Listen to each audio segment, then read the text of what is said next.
As of the end of 2024, I have ridden 1,368 different roller coasters across the globe. In 2024, I rode 75 new roller coasters, and 4 of those cracked my top 100.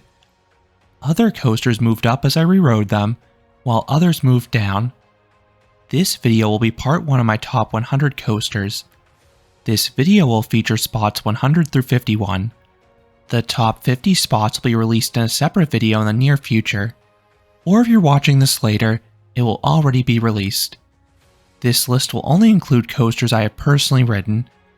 This is why you will not see rides from places like China or South Korea, as I have not been there. This list will combine both wood and steel coasters. I place rides assuming I'm in my favorite seat. I tend to prioritize rides with great airtime, strong pacing, and a beautiful setting. This list is all my personal opinion.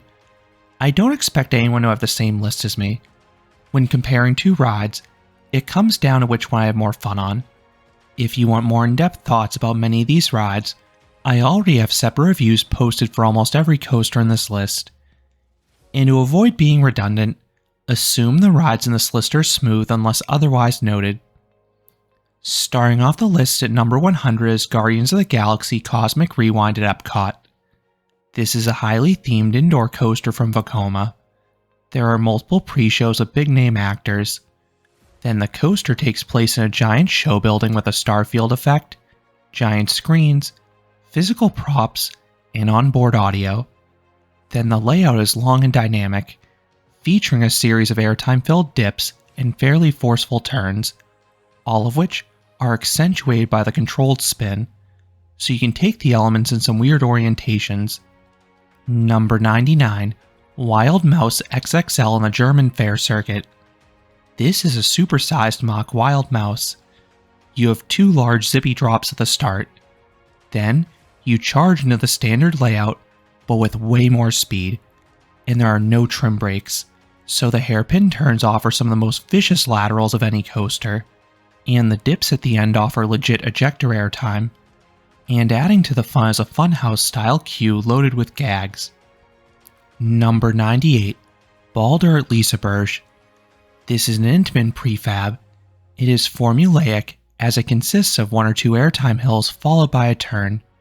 Now those turnarounds are tame and disruptive to the pacing though, but there are nearly a dozen hills offering decent to great ejector airtime. Those negative Gs are particularly sustained in the ride's larger hills. Number 97, Rampage at Alabama Splash Adventure. This is a wild wood coaster from CCI. This ride has some serious airtime in the back row. You are catapulted from your seat in the ride's largest drops. Then, the turnarounds are minimally banked, so they offer strong and very sustained laterals. There were a few bumpy valleys in 2023. The coaster was closed in 2024 for track work, but I have not heard if it will reopen in 2025 yet. Number 96, Steel Titan at Dreamworld. This mock launch coaster is a near clone of Europa Park's Bluefire, but this one features a spinning seat in the back row. This is why this coaster makes my top 100. You spin at a slow rate, but it's a treat getting to experience the airtime hills and floaty inversions sideways or backwards. Then the final barrel roll feels like a pseudo-mosasaurus roll, and it is uber intense if you spin on through it. Number 95, New Texas Giant at Six Flags Over Texas. The prototype RMC Hybrid has no shortage of airtime. I love the strong ejector you get in the first half, particularly on that first drop, and the smaller speed hills. Then, there are some overbanks with nice whip. The coaster does feel sluggish in the second half, but the hills still pop you out of your seat, and all the airtime is maximized by the more comfortable Gerstlauer trains. Number 94, Renegade at Valley Fair.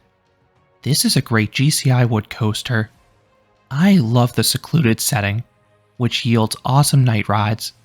The first half has some speed hills with sustained floater, then the remaining turnarounds and hills offer briefer but sharper jolts of airtime. This coaster has retractable seatbelts unlike the other GCIs, and these can eat into your airtime. And it has developed a shuffle, but the layout is so good. Up next is an honorable mention for a defunct coaster in Mindbender at Galaxyland. This Schwarzkopf Looper was an incredible indoor coaster. It had 3 ultra-forceful gray-out-inducing vertical loops. Then, the coaster mixed in some steep drops, an airtime pop or two, and a disorienting helix around some mirrors. The accordion restraints were not ideal, but I found them tolerable. Now for another honorable mention with Chimera at La Feria de Chapultepec. This is yet another Schwarzkopf Looper. The layout was similar to Mindbender, but this ride was more intense. Part of it was Mexico City's altitude, making me lightheaded, but it was also due to the lack of braking. These had the strongest loops of any coaster I've experienced. Then, you took the second half with crazy speeds, causing some unintended airtime and lateral jolts. While this coaster was relocated to Indiana Beach, the ride has shorter trains now and runs much slower. Number 93, Storm Runner at Hershey Park. America's Best Intimate Accelerator coaster has a more complete layout than the others. There's the signature hydraulic launch at the start that is rapid and intense. Then, that is followed by a top hat loaded with ejector airtime, and then you have 3 inversions. I particularly love the Flying Snake Dive, as it combines airtime, hang time, and laterals into one wild sequence. Then this coaster is a cool setting flying through Pioneer Frontier. It is still a shorter ride than the others on this list, but it's an absolute rush. Number 92, Superman Escape at Warner Bros. Movie World. This is an even better intimate accelerator coaster. This one starts off with a unique dark ride sequence with all sorts of practical effects. Then, there's a very good hydraulic launch. Not quite as punchy as the larger accelerator coasters, but still well above average compared to most launches. And I love the layout that follows. There are 3 giant hills with very strong ejector airtime. Number 91, Boardwalk Bullet at Kima Boardwalk. This is an action-packed gravity group wood coaster. It has a convoluted layout with countless crossovers.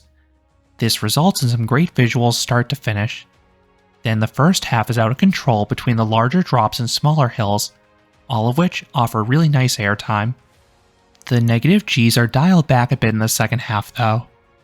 Number 90, Vodon Timber Coaster at Europa Park. This is a very good GCI wood coaster. I like the mix of airtime. There are some straight hills with sustained floater like Renegade. Then, there are turnarounds and bunny humps offering sharper jolts. The whole experience is fast-paced, and this is the best first drop of any GCI. It is large and has oodles of floater airtime. Number 89, Gold Striker at California's Great America. This is yet another GCI wood coaster. This one does not have the sustained floater of Vodon, but has plenty of strong pops. But this coaster compensates by being more intense. The transitions offer positive Gs or laterals, and the sense of speed is phenomenal, especially because you charge through multiple tunnels. This one does have a shuffle, but I find it tolerable. Number 88, Mystic Timbers at Kings Island. This is my favorite Foley GCI wood coaster. This one has a wonderful setting in the woods. Then this out and back coaster has an agile layout. There are plenty of hills offering airtime, but there also are directional changes in between that add variety. And the shed at the end is a fun little addition that brings a smile to my face. Number 87, Leviathan at Canada's Wonderland. The original B&M Giga Coaster starts with a world-class drop. It is breathtaking between the sheer size and sustained floater airtime. Then, there are a few giant camelbacks offering similarly plentiful airtime. And there's a low speed hill offering a delightful blend of negative Gs and laterals. I just wish the return run was a bit better. A few of the turns are just okay, and it feels like it's missing an extra airtime hill or two at the end. Number 86, Mamba at Worlds of Fun. This Morgan Hypercoaster was improved significantly a few years ago when the mid-course trim was disabled. This resulted in a wild return run with very strong airtime, especially with those minimalistic lap bars. This complemented an already good first half. The large hills there offer nice floater airtime, and the turnaround section is interesting between the positive Gs and near misses. Number 85, Tatsu at Six Flags Magic Mountain. This is America's most intense flying coaster. This B&M creation is the world's largest pretzel loop, and it levies crushing positive Gs. It is one of the wildest elements anywhere. Then the other three inversions are more graceful and floaty, but they offer amazing sightlines because this coaster is perched atop a hill. This coaster's total elevation change exceeds most hypercoasters, which puts this coaster's crazy scale into perspective. Number 84, Nemesis Reborn at Alton Towers. This is arguably the most unique B&M invert. This one is built in a subterranean pit, resulting in countless leg choppers and an out-of-order layout. The course features 4 very snappy inversions and one of the most intense helixes on the planet. And as a bonus, there's a large monster in the center the coaster interacts with. This ride is on the shorter side though. Number 83, Montu at Busch Gardens Tampa. This is a large and powerful B&M invert. There are 7 inversions, most of which are snappy and or loaded with positive Gs.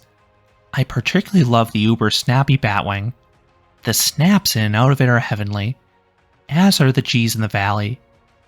Then the experience is plussed by a series of underground themed trenches.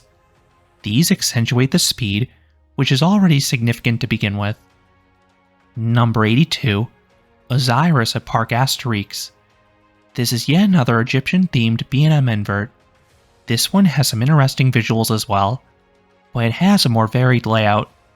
There are some forceful turns and inversions, but it also mixes in some wonderfully floaty elements. This even includes a handful of airtime moments, which are unique to the genre. This ranking reflects the coaster when it runs the faster wheels in the cooler months. The coaster is still very good in the summer, but the airtime and positive Gs are dialed back a bit. Number 81, El Toro at Six Flags Great Adventure. This intimate prefab has 4 elite moments. The first drop is one of the best in the world between the yank and negative Gs. The 2 large camelbacks and rolling Thunderhill offer abrupt and very sustained ejector airtime. The rest of the coaster is merely decent, which is why I don't have it higher. There are a few hills with mild floater airtime and some solid turns. And there are a few jolty spots, but hopefully that is addressed with the upcoming refurbishments. Number 80, Colossus at Haida Park. This is yet another intimate prefab. This one is a similar start to El Toro. There's an epic drop and 2 large camelbacks that are very good, just a hair less intense. The middle is a similar lull, but I prefer the finale. There are some solid bunny hills, including one through a flaming monster. And most importantly, this coaster is much smoother because of the recent retrack. Number 79, Twisted Cyclone at Six Flags Over Georgia. This is the smallest RMC hybrid coaster. I wish it were longer, but it still delivers a satisfying ride. The first drop and bunny hills offer the usually great ejector airtime. I especially love the sideways airtime on the giant wave turn. Then, there are 3 floaty inversions that complement the negative Gs flawlessly. Number 78, Swamp Fox at Family Kingdom. This classic wood coaster has some violent ejector airtime, which is extra special given the buzz bar restraints. It is a bit shorter than the wood coasters higher in this list, but what it has is great. Make sure to ride in the hot, humid months for the wildest experience. It is good, not excellent in the cooler months. It was pretty bumpy the last time I rode it, but it since has been retracked extensively following a hurricane. Number 77, Giant Dipper at Santa Cruz Beach Boardwalk. This old-school wood coaster is still a thrilling experience.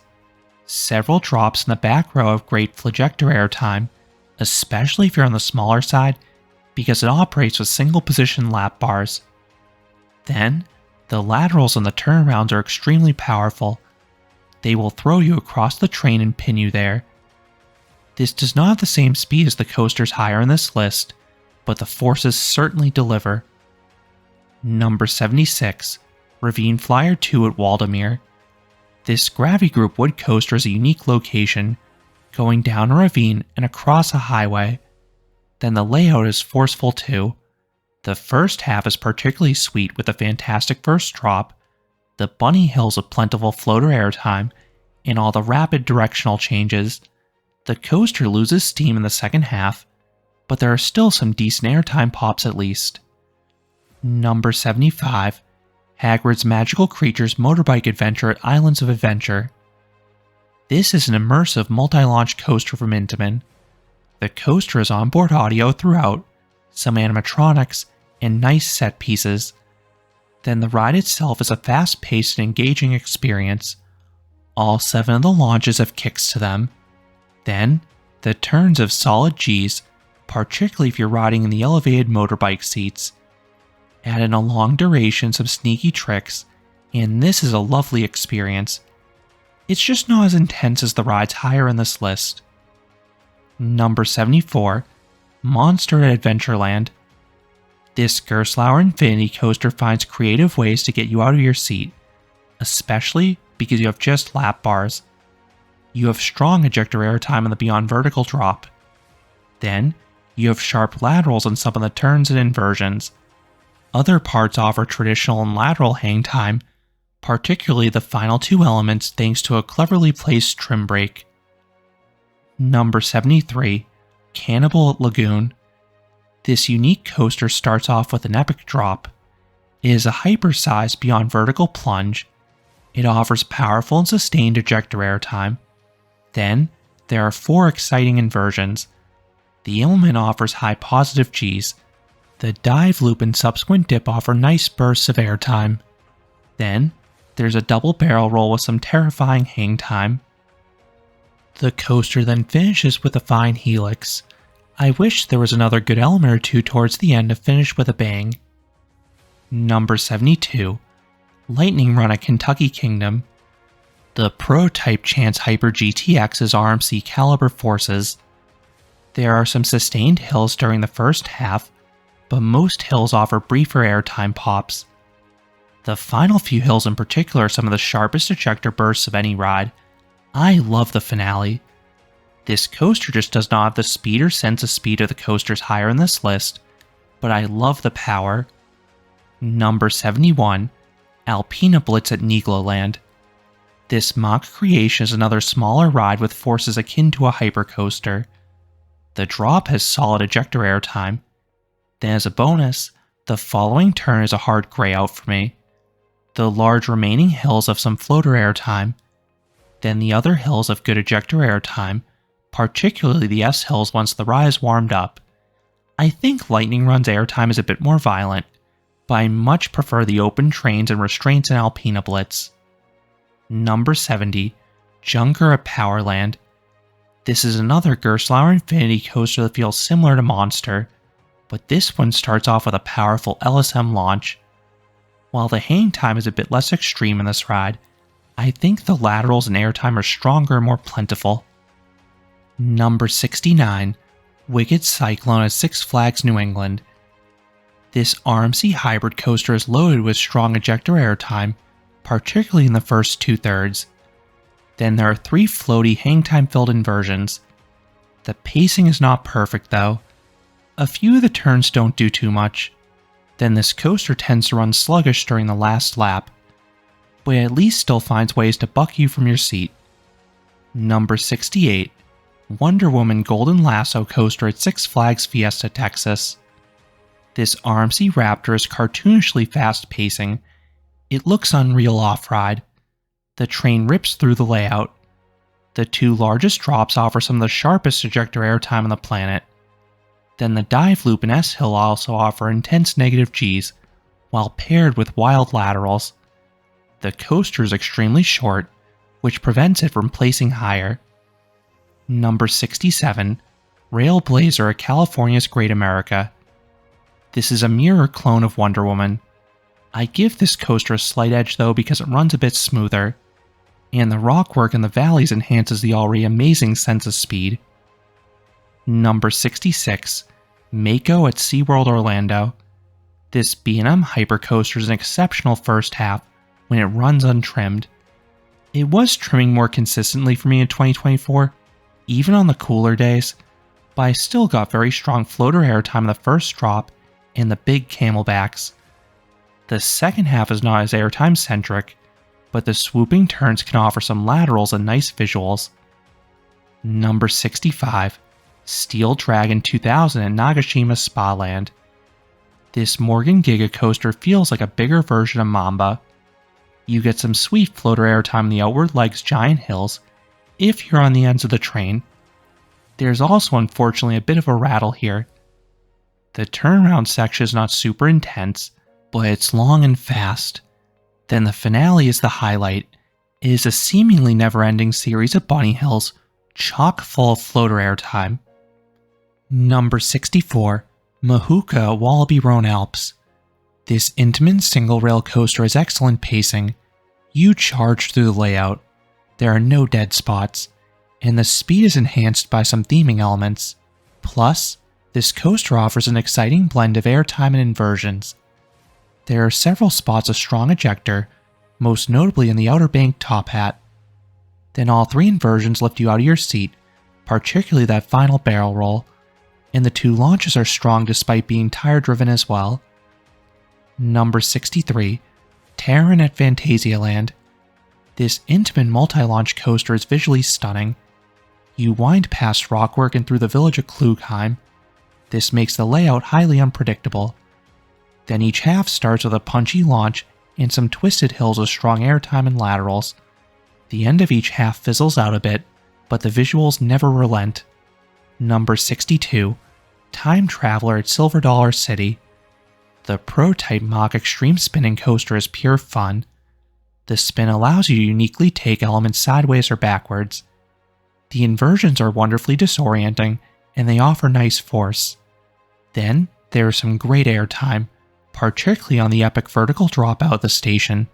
On that note, this coaster is an interesting layout due to the terrain use. The launches are not overly strong, and the finale is just okay, but I love everything else. Number 61, Candymonium at Hershey Park. This B&M Hyper has a start similar to Mako. It's a smorgasbord of strong and sustained floater airtime, but this coaster is a superior finale. There are some solid airtime moments in the final few hills, as well as the iconic helix around Kiss's Fountain. Number 60, Goliath at La Ronde. This B&M Hyper coaster is one of the world's best coasters for floater airtime. It is a repetitive layout of camelbacks, all of which offer floater airtime in droves. Then this coaster also provides some spectacular views of Montreal, which is just across the river. Number 59, Tonnerre de Zeus at Parc Astérix. This CCI wood coaster was plussed by Gravity Group in recent years. They reprofiled it to add some additional airtime hills and improve the pacing. You now rip through the layout, and most hills now toss you from your seat. The largest drops in particular shine that back row. The train does jitter at several points, but the cushy Timberliner trains absorb the blows for me. It is worth noting this coaster had a backwards row for a few years, but all rows now face forwards again. Number 58, Leviathan at SeaWorld. This Gravity Group wood coaster feels like Boardwalk Bullet. It is an endless series of crossovers while mixing in lots of floater airtime, but this coaster stands out for having a backwards row. Getting that quantity of airtime while in reverse is really cool, especially on a layout as complex as this because you cannot anticipate what's coming next. Number 57, Silver Star at Europa Park. This is an excellent mega coaster. The first half is large hills with good floater airtime, similar to a lot of the other B&M Hypers, but the return leg is where it differentiates itself. There are some genuine ejector pops, which are quite shocking to experience on a B&M Hyper. Then there's also a helix and a snappy low-to-the-ground twist for variety as well. Number 56, Joker at Six Flags Discovery Kingdom.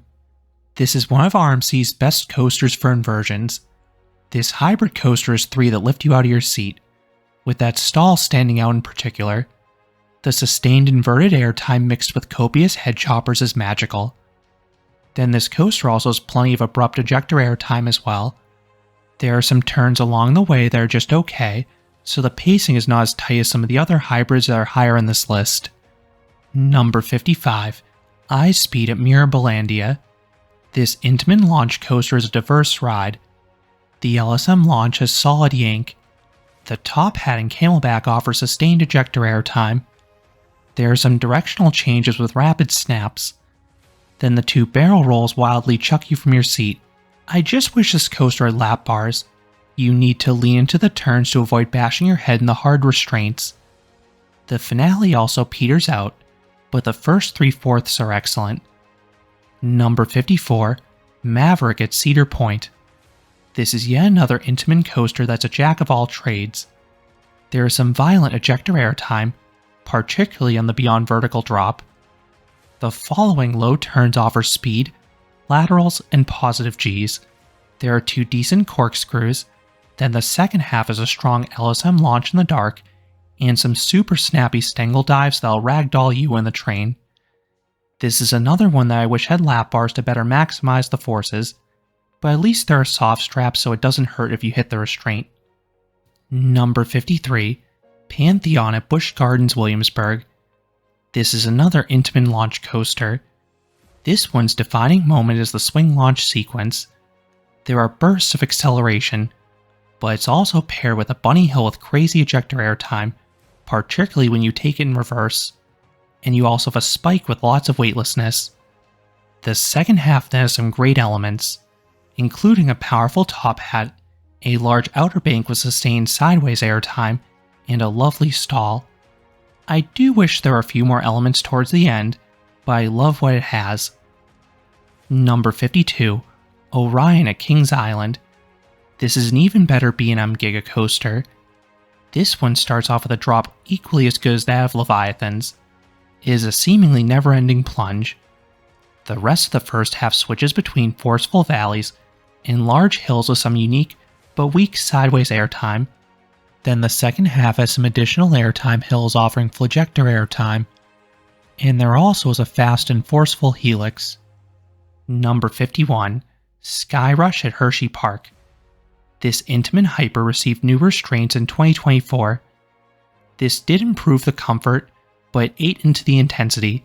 You are now more secure, so the airtime and laterals don't feel like they'll eject you from the train. But this ride is still uber forceful. The first drop is a crazy kink that springboards you skywards. The camelbacks offer sustained ejector as well. The turns and valleys are forceful, and a few also offer lateral snaps if you're on the wing seats, just not as violent as before because the seat sides are higher. The ride is still a bit short, especially for a mega coaster though.